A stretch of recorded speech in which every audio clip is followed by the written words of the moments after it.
We are looking forward to hear from you about the artificial stones of SCHOKBETON. And of course, you can speak in English better than Dutch to understand, for us at least. And well, I will give instructions to them and present you, and then you can speak, okay, Wido? Perfect. As long as you don't force me to speak Portuguese, then it's all fine. More meetings like that, and maybe we can learn from each other. We can try. So, thank you very much for being here. E boa tarde a todos e todas as pessoas da sala. Eu agradeço aqui a presença do professor Wido Quist, da TU Delft, da seção Heritage in Architecture.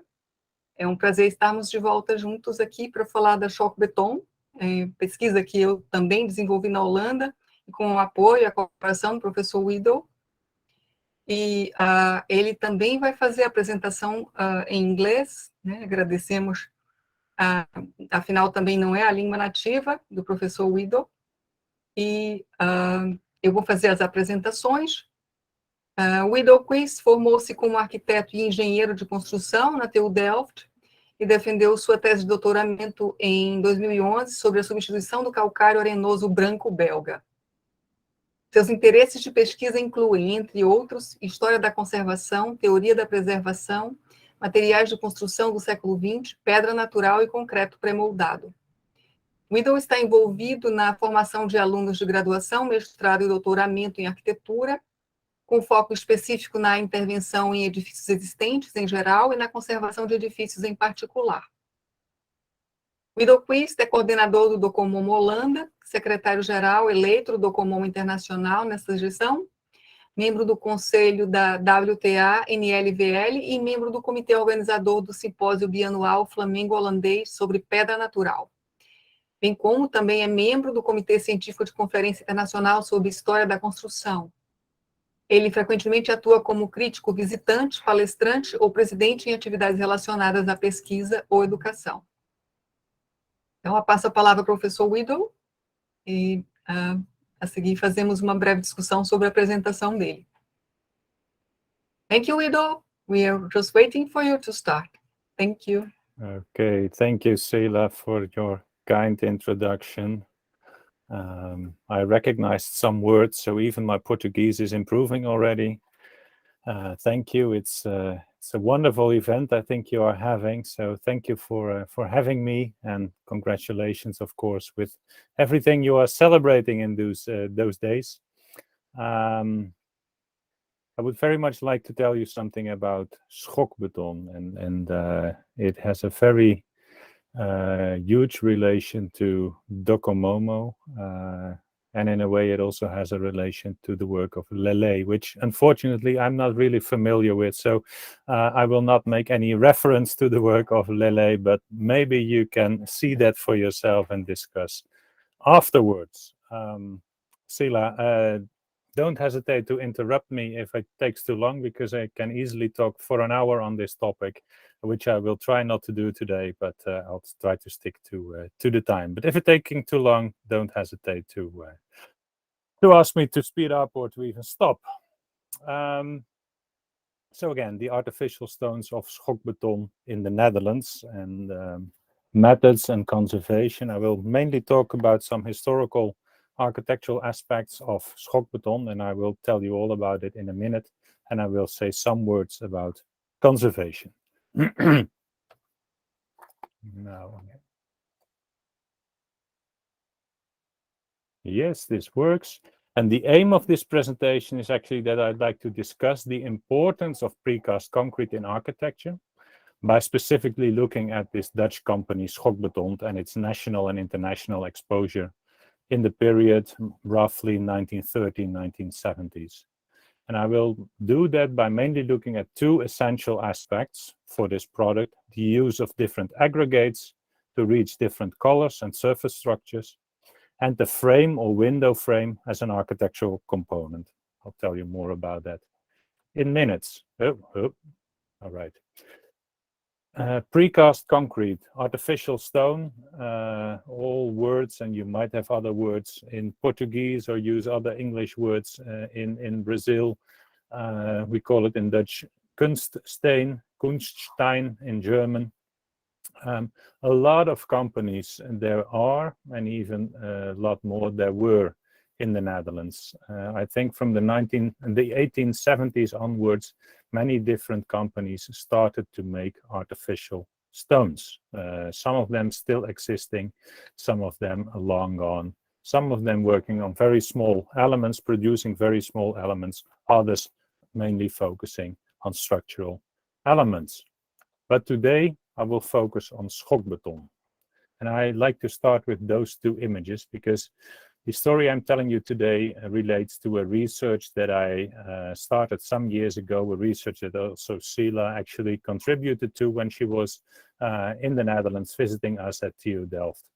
And it started with those boxes, or actually what is in the boxes, what was in the boxes and what is still there, and the tiles you see on the right in this picture. Those tiles are the remnants actually of the schokbeton factory in Zwijndrecht. So this is archival material in the boxes, some stone samples to the right. And together with that, I was talking with Wessel de Jonge, who was conserving a specific building, the Cygnus College in Amsterdam. You see in two images of that, which had a lot of damage to the precast concrete. Together with him, we thought about what's going on here. What do we know about those precast concrete structures? What are the damages? Where were those elements made? How did they age? How did they weather? How can we repair? How could we preserve? And gradually we developed a way of thinking to treat those concrete elements not as a structural element, which was done mainly before, but really as an architectural material. Together we proposed we made a grant proposal, and we actually got that granted by the, I don't know why it goes automatically, NWO, and we focused on the 1920s till the 1960s period. So schokbeton. Schokbeton is a company, or was a company, in Zwijndrecht in the Netherlands. Schokbeton is a company which had his work based on a patent that was filed in 1932. And the patent was about a way of compacting concrete. And the process was lifting the mold for a few centimeters and dropping it over, it's written there, 8 to 25 millimeters, up to 400 times per minute. So you can imagine the mold was doing like this, and you would get a very highly compacted concrete. Low water cement factory, high compaction, and in the end, a large diversity in aggregates they used to reach a different outlook of the material. They had two large factories. They started in Zwijndrecht, and they had another factory in Kampen, and the patent was licensed to different other countries. I will come back to that in later slides. They have very, very many architectural applications, and the company went bankrupt in 2015, and that's when some of the archival material came to TU Delft, available for us to study. What material was in the archival documents? Well, there were some cards with realized projects, unfortunately undated and very small images, so very difficult to recognize the buildings. The ones here we could easily track down, but others were more difficult to track down. We had a large bunch of annual reports, so every year the company report from a financial point of view what they did in a specific year, but they illustrated that with a lot of projects, a lot of details of the buildings they made during that year. So that was a very huge source to study. Apparently there's still some automatic things in my PowerPoint. I'll try to stick to up to the speed. There's another bunch of documentation shown here on this slide. The company had a very good graphic designer amongst them, and they produced this on the left side, graphically oriented product pages, actually showing not only the building with a very nice picture on the front page, but on the mainly on the left of the screen, you see it also showed a lot of architectural technical details. So from the beginning on, SCHOKBETON really advertised not only the image, the outlook of what the building could be, should be, but directly next to it, the way it looked and could have been made technically. To the right, a very confidential document, what was made for the American licensees of SCHOKBETON in 1972, a huge document which was used to actually export the technology of SCHOKBETON, in this case, to America. Another thing, a very important thing we found in our archives, in the archive, were recipes. Recipes, concrete recipes, and well, probably there are civil engineers amongst us, but concrete recipes are not the most intriguing things on earth.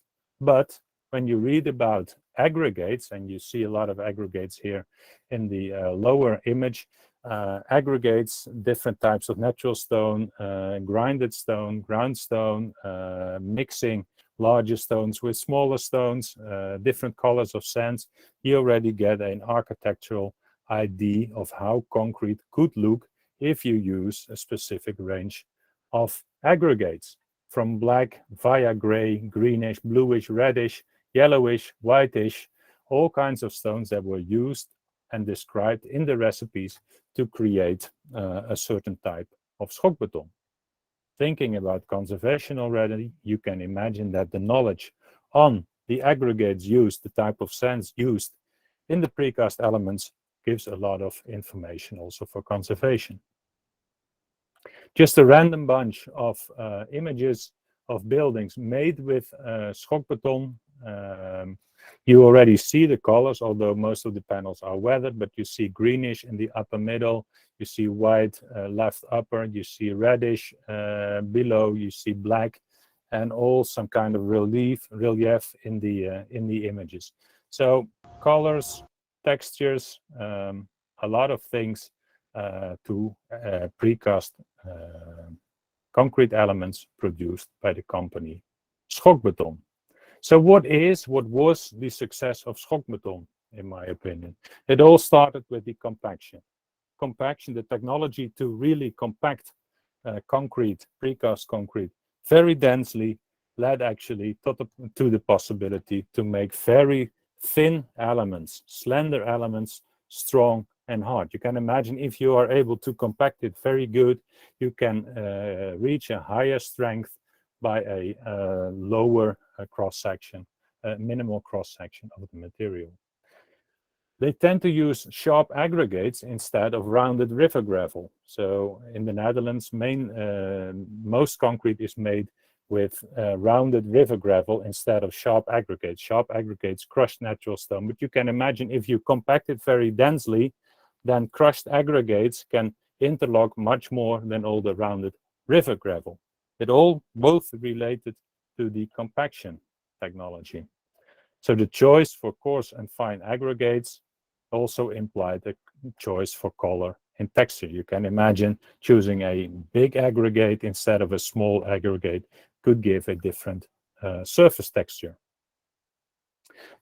These two things led to the imitation of natural stone, the possibility of imitating natural stone. You may know the Netherlands is a fluvial delta. It's a river delta. We don't have our own resources of natural stone to be used for cutting and stonemasonry.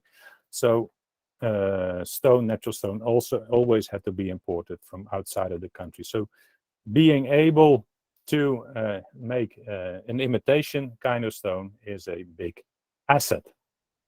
Those slender dimensions were very useful to make windows, window frames, panels, thin panels, structures, long elements, because of this compaction technology, you could make those easily. If we combine that with the moderate modernism in the 1930s and the reconstruction area and the time in the 1940s and 50s, plus some smart concrete engineers and skilled woodworkers, we are actually able, or SCHOKBETON was actually able, to create a wide spectrum of very valuable architectural contributions, all starting with the invention of the compaction technology by shocking. Shocking, schokken in Dutch. That's why the company is called SCHOKBETON, shocking concrete. Here just an example from the city of The Hague, where true stone, so the real granite, is used together with the imitation material, the artificial stone, the precast concrete, which resembles granite. And if you didn't know, and most people who are not into architecture will never know, that those are two different materials because they really look alike. Two more examples, one in The Hague on the left and in Rotterdam to the right. The vertical elements on the left resemble more or less tough stone, but are actually artificial stone, imitation stone from SCHOKBETON. To the right, a very blackish outlook, looks like it is massive slate or massive basalt, but it is artificial stone made, of course, with aggregates of basalt, smaller, larger pieces, to create those artificial stones, to imitate stone. From 1938, I have a document that actually names 7 different types, shotcrete types as they are named back then, in the arc, and they all refer actually to types of natural stone. In the archives, we actually found about 1,000 different recipes. 1,000 different recipes were documented. Amongst them, many varieties on white and black, and all the aggregates, the cement, the type of sand, and the pigment were mentioned. Here to the right, you see 3 examples of surfaces we were able to take pictures of. We took those pictures from the samples that were still on the factory side, 10 kilos each, 400 a piece, so you know how many kilos of concrete we took. We all photographed those surfaces very neatly, and because this company archive was rather well structured, all those elements had a number, and those numbers could be related to the recipe, the numbers, and the pictures of the surfaces we combined into a database, and we created a identification fan. So we created a fan with approximately 300, a little more, 300 one-to-one pictures of concrete surfaces where we have the type of cement, the type of pigment, the type of sand, and the type of aggregates next to it, also the size of the aggregates. So this is a very nice tool that we were able to recreate the basis of the archives to use in architecture, in architecture, in conservation, to find out which type of concrete, or more or less which type of concrete was used in a building, and based on the resemblance of the image with the actual situation, we will be able to find out back the recipe, and this recipe can be used for repair mortars to be as compatible as possible. So I promised you in the beginning to not only talk about the aggregates, but also about construction methods, about windows. Windows, slender elements. A window is nothing more than just a frame. You see the most simple version here on the left, which is a stable window. In the middle, you see a flyer, which is undated. SCHOKBETON made a lot of window frames just in stock. So you can just order size A, B, or C, give me 100, give me 10, and they were delivered the next day. But you can imagine that if you are able to make or create such a very simple, stable window, you can also make that same kind of window with the same technology a bit more expressive. And to the right, you see a window of the synagogue in Rotterdam, which is also a window frame of SCHOKBETON. But technically spoken, those windows are more or less the same. Of course, you need a more skilled woodworker to make a more difficult frame, but the principle of making the frame to the left and the frame to the right is the same. All because of this compaction technology, because they were able to make those slender profiles. I'm not the first one who thought about that. Also, SCHOKBETON themselves were very proud of the window as an element, and they actually used this picture rather often in their advertisement, showing the smallest window they ever made and the biggest window they ever made. The smallest ranging from about 30 kilos up to more than 8,000 kilograms, used for a very huge energy plant in the Netherlands.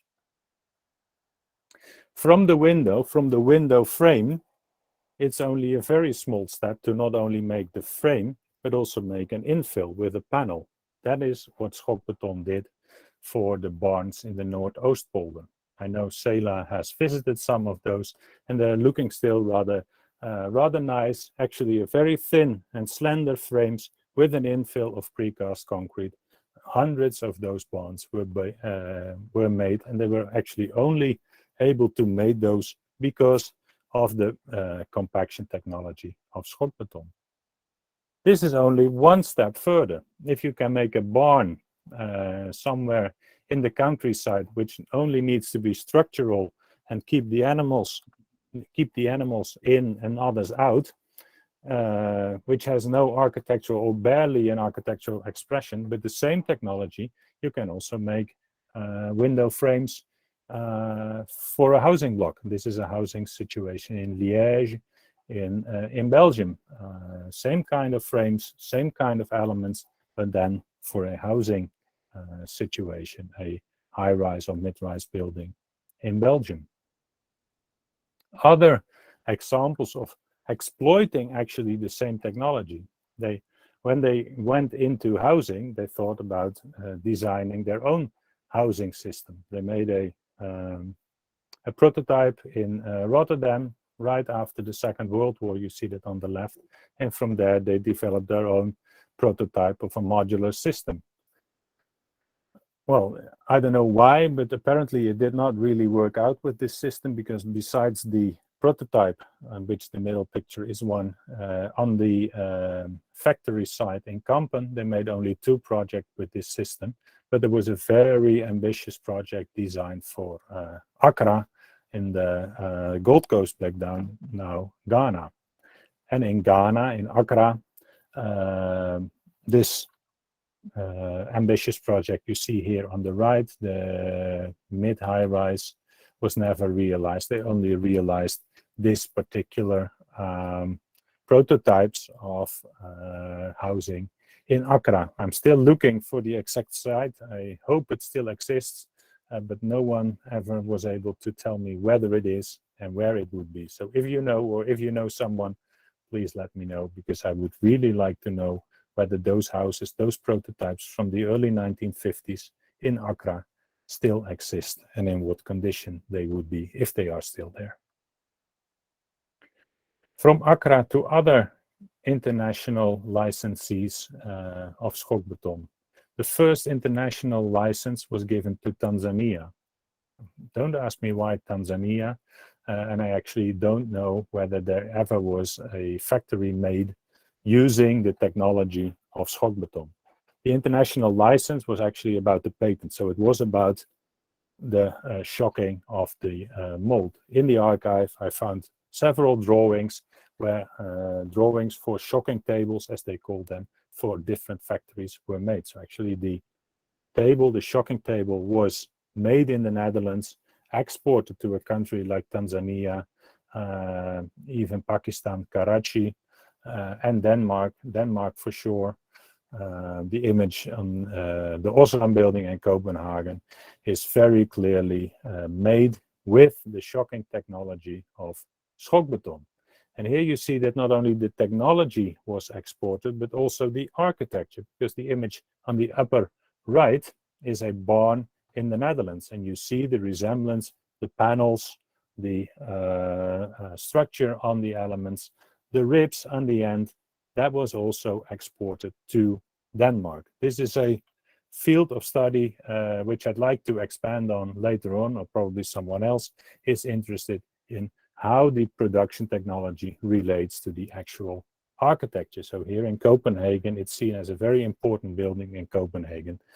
But if you really dive in, the architecture relates more to the Netherlands than we might ever think when studying it only in Copenhagen. And I'm quite sure there are more of those examples. For example, those in Iceland and Greenland for the US military bases. Also, precast elements were produced like those ribs with panels and fillings, just like they did in the Netherlands. Just an image from the US military base in Iceland. And this is, in my opinion, the most beautiful window, so to say, ever produced. Designed by Marcel Breuer for a factory in Brussels, made by SCHOKBETON in Zwijndrecht. If you know how to make structural elements, if you know how to mix aggregates and sands, you can play with it. And then you see also pieces of art coming over, combinations of different of the panels in different colors in a facade, making a play of color, playing with textures. It's all a variation on the same theme. And then when we come to the 1960s, SCHOKBETON starts to make larger projects outside the Netherlands. And this is one of the most famous examples created by Gordon Bunshaft, famous SOM architect from the US. It's a bank building in Brussels, where also was played around with the aggregates. You see there my finger pointing at the polished surface of the precast concrete surface. But when you look to the elements, those are really heavy elements, exoskeleton elements. And those elements, this was actually the start of the downfall of SCHOKBETON, because now these elements could also be made with other compaction technologies, with chemical compaction technologies. For those elements that have such a big cross-section, the shocking technology is not necessary anymore. And by then, SCHOKBETON started losing its technological advancement of the shocking and actually leading to the downfall of SCHOKBETON as a product, as a factory, because the high quality of the product was actually related to the optimized design and engineering enabled by the compacting technology.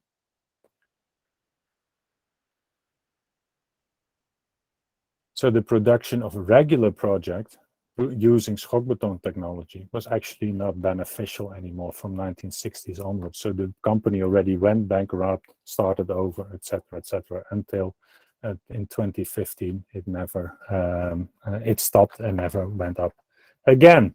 So the fragile and the minimalist architecture of the 40s and 50s was replaced by the brutalist massive architecture, at least in Western Europe, but also in the Northern Americas. And the SCHOKBETON technology was not necessary anymore. And designing with aggregates was not demanded anymore, because we started to use this brutalist outlook of concrete, mainly using just the grayish standard concrete, like you may also know. I have 2 or 3 more slides to round up to say the importance of SCHOKBETON. And this is those are images of the campus of TU Delft. SCHOKBETON is not only of national, of Dutch importance. I've shown you national examples, but there are a lot of international examples. It had a big influence on architecture because of its colors and textures and the shapes and the elements. By now, the older material, and by older material I mean pre-45, is getting rare. The young material, which you see here on the right, is barely inventoried. But specifically, this young material is very rich and of high technical quality. and heritage protection is not yet aimed at valuing and preserving those products. So that's why the inventory of those materials is very important. Just 2 slides to say something about conservation. When I inventoried the panels, so then I referred to the 1950s, 1960s elements, there is barely any damage because it was so well produced. I see, and you see it in the middle here, a lot of damage to early profiled elements from the 1940s and before. There's more damage related to elements created with a river gravel than to crushed stone. You can imagine that when the aggregate, the coarse aggregate is crushed stone, it's easier to compact and you get less damage. In the Netherlands, the findings of this research, together of course with other research, is laid down in what we call a URL, uitvoeringsrichtlijn, so a way to make conservation projects on concrete conservation. And one of the biggest assets is actually this very simple table, which I introduced by this very technical guys that and girls, I'm sorry, who conserve concrete, because it's very difficult to talk about value versus repair technology. And what I actually introduced, and I'm sorry for the Dutch, but it goes in vertical actually about the scale. So make sure with each other whether you talk about the image of the whole building or whether you're talking only about a very small detail. Because if you only talk about the component, then it's probably easier and probably more necessary to really talk business on the aggregates, the original aggregates, reusing that. But if the value is in the main architecture of the building, you might think and debate on other elements that are of importance for conservation of concrete in general and precast concrete in particular. To wrap up, I think the insights I presented today, but also presented in other papers on SCHOKBETON, not only as a company, but mainly as a product, will be highly beneficial to heritage protection and conservation practice. And what I noticed and what I keep on concluding, that we are actually only at the beginning of understanding the contribution of suppliers or producers to modern architecture in this. SCHOKBETON is only an example, but there are dozens more only in the Netherlands, and I can only imagine how many of those kind of products or producers there are in a huge country as Brazil. So thank you for listening. This was my presentation, and thank you. Well, thank you. We were waiting for more. Because not today. Okay, maybe someday. But yes, though I open the question, open the to participations, eu abro a fila agora para as perguntas. O Adalberto tem a mão levantada, a professora Auxília também. Ceila, I think Auxilia is she has a question. She's first in the line for the questions to Wido. Yes. It's on the chat. Well, Wido, Professora Auxília Mello, our coordinator of Docomomo Brazil, is asking you, well, about these 300 types of artificial stones. How many countries did you collect it from? And that's the question, the first one. That's thank you for the question, Alicia. It was all collected from the factory side. So it was the samples all come from the factory side. It's all from the factory in Zwijndrecht.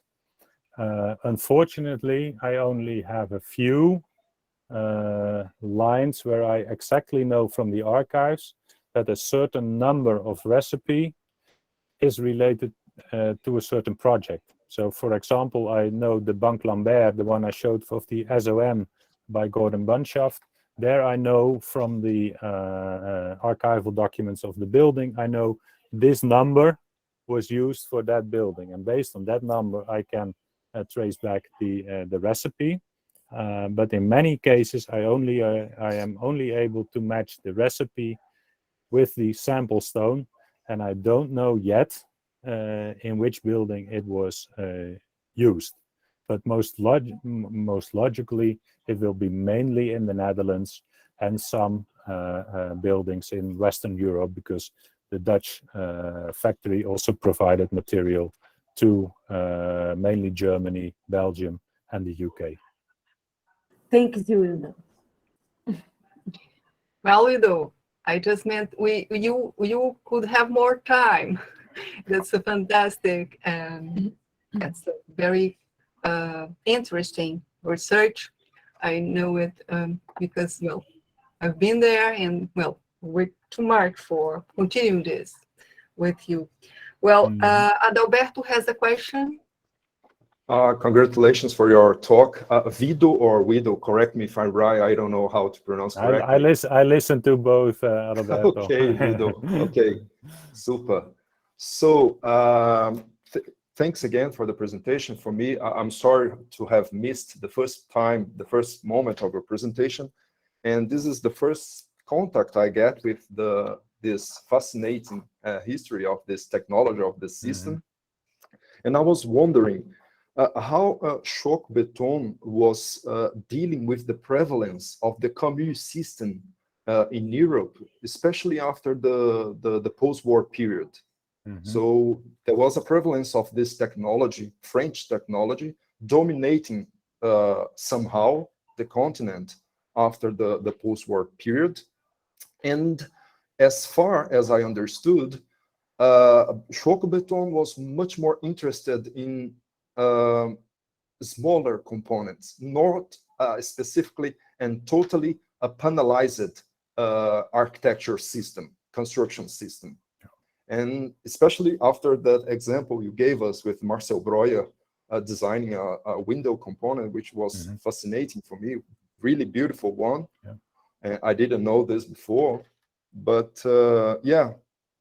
Do you have an idea how these two systems was coexisting after this crucial moment of reconstruction of Europe? Yeah, I think you're right if you conclude that SCHOKBETON was mainly producing small or smaller elements, so mainly not structural.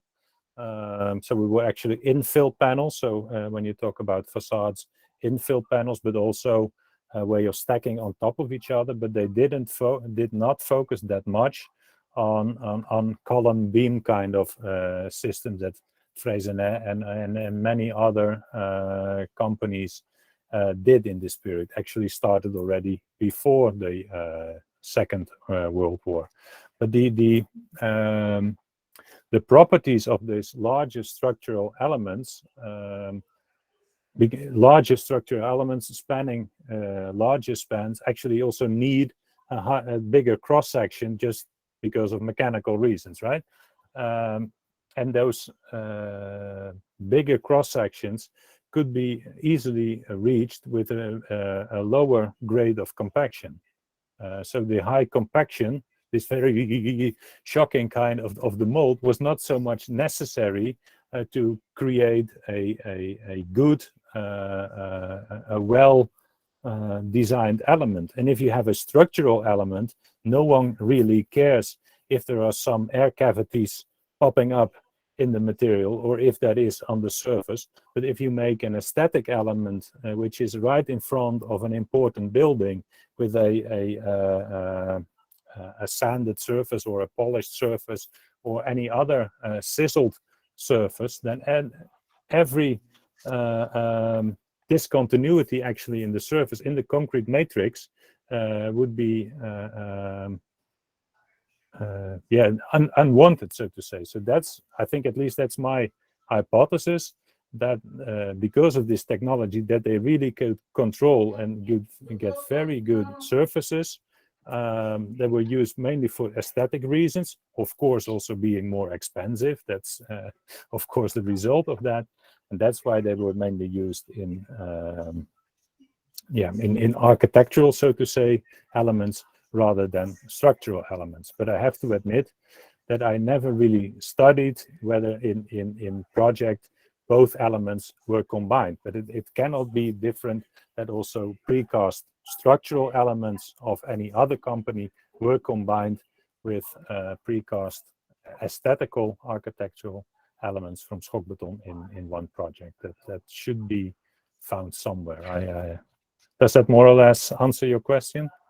Yeah. It's as far so good. It's okay, understood that this sometimes it's not possible to combine or mix different components from the same system or different systems together in the same construction site. Yeah, and it's also it's a way of economizing, right? And Yeah. that is why the SCHOKBETON system was highly beneficial right after the Second World War, because there was a shortage of everything.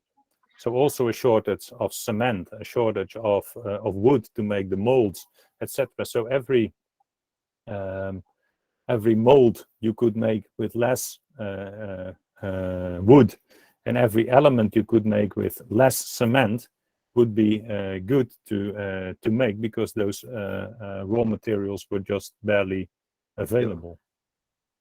Yeah, and my question was much more in this interchange, if they happened or not, especially the technology from the Eastern Europe and continental Europe. I don't think so.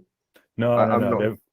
There was no because this technology was invented in the early 1930s. Okay. And it continued. It only had its heydays in the 1950s, but the technology was patented already in the 1930s. And as far as I know, there was very little overlap or connection with the Eastern European, heavy, big construction systems. Yeah. Yes. Thank you very much. I don't want to monopolize the conversation here. Ceila, thank you very much. Well, Wido, also a question here while somebody else has the same idea of questions. Well, can you tell us a bit of what is the difference between the prefab concrete and the other kinds of concrete to be conserved? I mean, what's the difference about conservate prefab or other kinds of concrete? Yeah. Can you tell a bit? It's a very interesting question on which, when we have to be very honest, we actually don't know yet. And that's one of the reasons why we started the research, and of course also the reason why you ask. We don't know yet what the influence of the density of the concrete matrix. So thinking that precast has a very in general a denser concrete matrix than cast in situ concrete, we don't know yet what how the mechanical properties of this denser concrete influence the connection with the repair mortars, for example. So that is from a mechanical point of view. We can make some assumptions, but actually we have very little long time experience with where we can test that upon. The other thing is that, at least looking at the Dutch situation with SCHOKBETON, that precast, and then I'm not talking about structural elements, but about my architectural elements. If they are precast, they most often have a wide variety of different kinds of aggregates. The surface is sizzled, the surface is sanded or polished or whatever, where cast in situ concrete is mainly, and of course I'm exaggerating, is just pouring rough grayish material in a mold, get the mold away, and that's it. And if the base material is less sensitive to aesthetic properties, you can imagine that the aesthetics of the repair are of less importance or are easier to achieve than when you have a highly architectural expression on a precast concrete element, where the basic material consisted of aggregates of stone type A with grain sizes of 6 millimeters, stone type B with grain sizes of 12 millimeters, etc. So, and that makes it difficult to repair, because you first need to make a good inventory of the sizes of the aggregates, the type of the aggregates, the color of the sand, the type of pigments and or the type of cement used, and then find a way to resemble that in a repair mortar. And I'm not only talking about copying it one-to-one, but find a way which is compatible to this original material. No, thank you very much.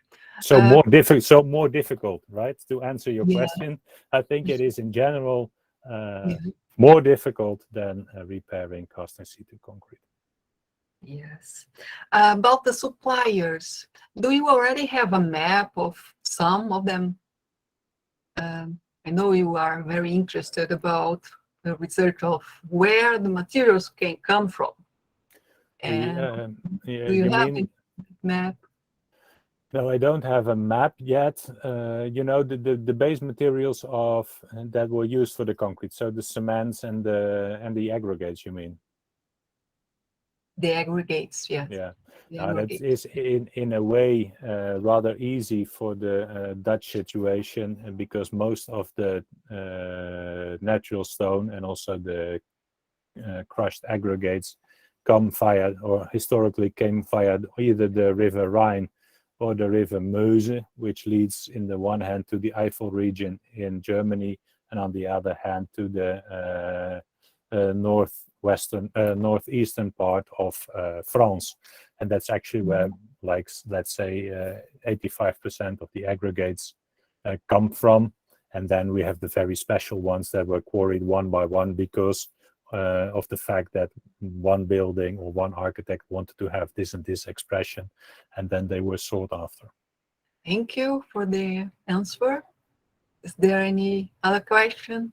Maybe Professor Auxilia has already, still has, we have here a part of the question she has made that, well, I didn't tell you yet, but it is about, well, how have you been doing this conservation of this kind of heritage, prefab heritage in the Netherlands?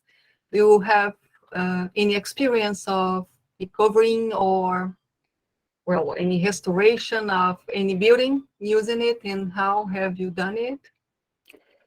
Yeah, personally, I don't have the experience, but I know, and that's also why I showed the URL, so the way to execute concrete conservations, and there is some kind of a follow-up now written down to do a proper inventory by doing certain inventories, which aspects to look at, and based on the severity of the damage, design and intervention as being as compatible as possible.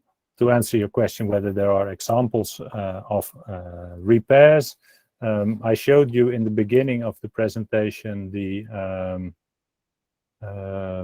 the example of Wessel de Jonge's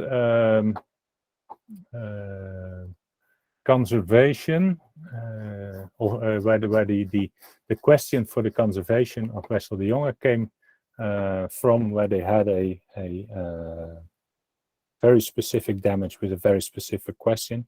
I did not have the image in the presentation, but there several spots are repaired, carefully chosen aggregates to be put in the matrix, the color of the matrix made, and we are now trying to give some kind of a follow-up to every year. Well, just bike by the building once and take a picture to see how this repair develops. And it's now like 5 or 6 years ago, and in general we can say that it's actually becoming less and less easy to find this repair. So there was a very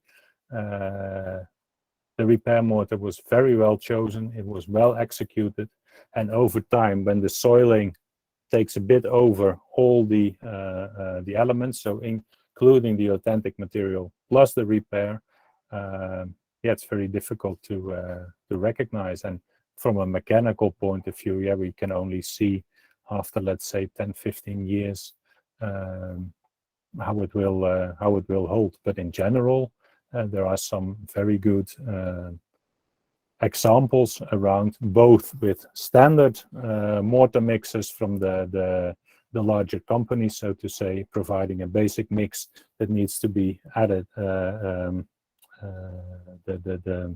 aggregates to, and with made on-site mixes based on cement and lime and mixed just on the scaffolding and repaired in situ, like that's more the conservator approach. Does that satisfy a little? Yes, yes, that's interesting.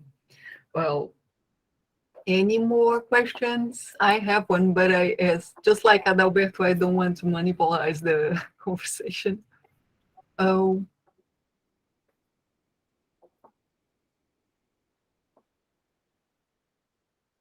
Well, I have a question.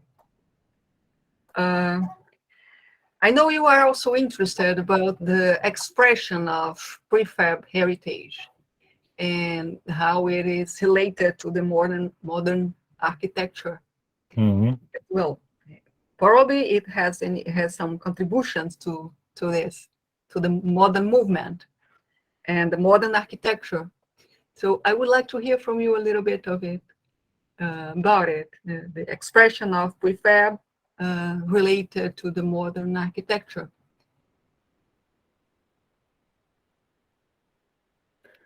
Yeah, that's a bit challenging, because you challenge me actually to at least that's my interpretation of your question. You challenge me to say something from a more theoretical point of view related to this rather practical production technology, and that is what I, in general, find very difficult to relate rather recent architectural history or architectural production, which in a way is now history because it was made, let's say, 50, 70 years ago. And my hypothesis is actually that it is much more production driven than we think up to now. So we tend to theorize a lot of shapes and forms, and that's why we, or many of us, are academics for, of course. That's what we like and what we try to do. We try to interpret, we try to name certain events in architectural history and relate them to visions, to ideas of architects, which is very good. But I think a lot of these histories, many of those histories are written from a stylistic and architectural historical point of view, and it's never is not the right word, but most often very little research the influence of, for example, this compaction technology. But I'm quite sure that there are other technologies that really influence that. And I think that the influence of the engineers, the concrete engineers, had a factory of SCHOKBETON, and well, again, I'm not familiar with the works in Brazil, but you may have your comparable projects in mind. I think the influence of the concrete engineer, which is a nameless person, which is working in the factory, working together with the architect to produce a product. I think the influence of those engineers are far underestimated in the production of architecture, and that should be, in my opinion, a field to further study by architects, not by historians, but it should be studied by architects to find out about the relation between those engineers in the factory and the ideas of how they were able to materialize the ideas of the architect. Yeah, thank you very much. We are also very interested about it.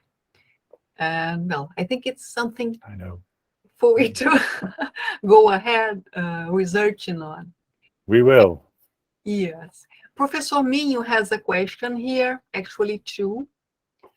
he asks you to describe the process of compactation and fabrication of the elements. Yeah. Yes. Well, the basic production of a SCHOKBETON precast element is not different than any other precast concrete element. You make a mold, you pour the material in, you wait until the cement has reacted with the water and the aggregates, and when it has reacted for 8 or 10 or 20 hours, you get it out of the mold, you keep it drying, reacting for another number of days, and then you apply it in the building. The difference with the SCHOKBETON technology is that the mold, it was precast, it was in the factory, a rather large factory, a heavy factory. The mold was laid down on a certain table. This table was mounted to a very large and heavy foundation. Under the table was a asymmetric wheel. This asymmetric, the symmetric wheel with an asymmetric axis turned very quickly, making the table go up and go down a few hundred times per second over 8 to 25 millimeters. The mold on top of it will drop, etc. The water would get up and the mortar, the concrete would set in the mold, and then the reaction time is the same as with any other precast concrete element, with the little difference that there is a very low water cement factor because it was rather well mixed, so it reacted actually a bit faster than traditional concrete with a traditional cement mix. And I see the question now in English. The molds that depends. If it was a serial product, the molds were mainly, or at least partially, made out of steel. The table was a steel table, steel tabletop, so that surface was steel sprayed in every time. If there was a repetitive element, then parts of the molds were made out of steel. If it was a one-off or only a few, then the molds, the cast, were made out of wood, plywood or regular wood.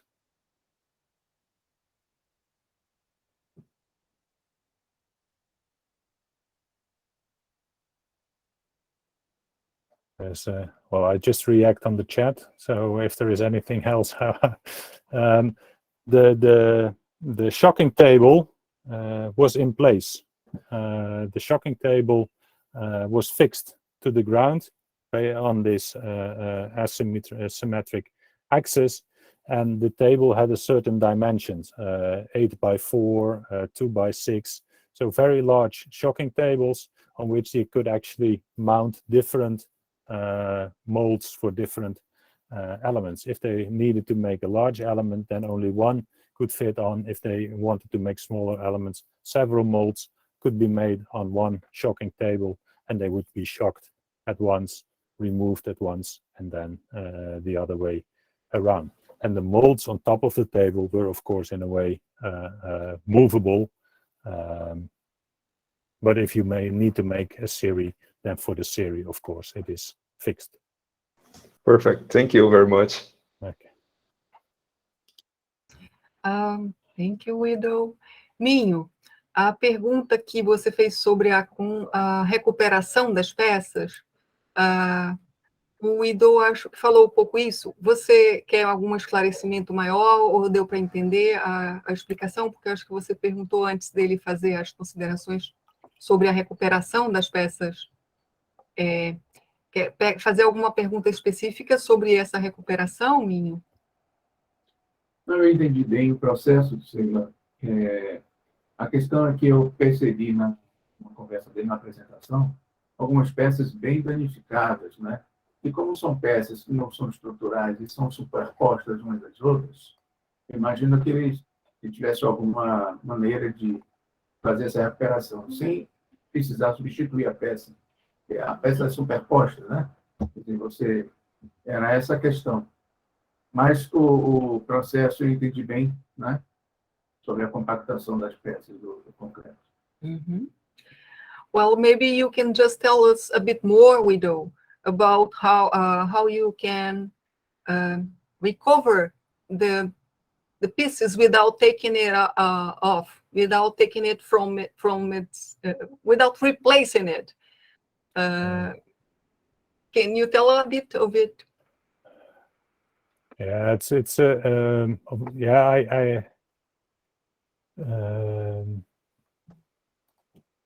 I have to admit that I did not study yet as much the technical details, but in general, as they are precast elements, mainly, and that's what I know, connected to cast in situ structures. The main connections are steel reinforcement bars that are either by bolting connected or by just by steel bars connected by pouring concrete.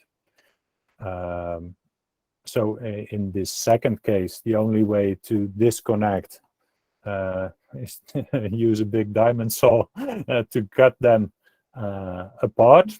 And in the other case, I know that debolting it sometimes helps, but still then the joint is also filled with mortar. So demounting it, no, it's not meant to be demountable.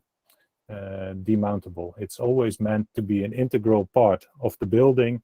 If we want to take out, we have to cut it loose with a diamond saw.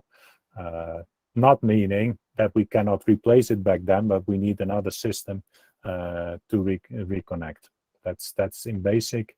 I think what is in the Netherlands or Western Europe, at least, the general way of using precast elements in the whole system, just connecting them firmly with the rest, not meant to be disassembled.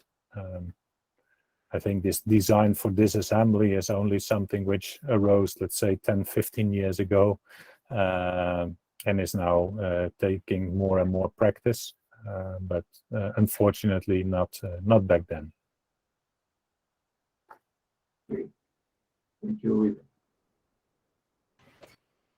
Thank you very much. So maybe that's all.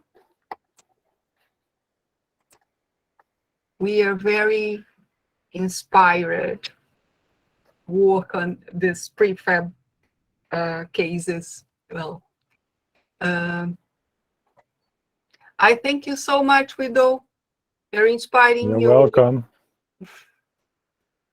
So, thank you. Thank you for having me, and I hope you have a very nice day for what's left of it. For me, it is Friday evening already, so I will dive into the weekend. Nice. So enjoy it. Let's say hello, Wido. Pessoal, vamos abrir as câmeras só para dizer alô.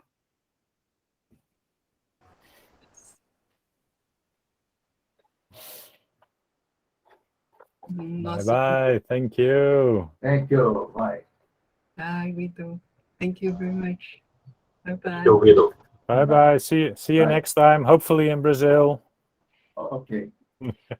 You are always welcome. Or anywhere else.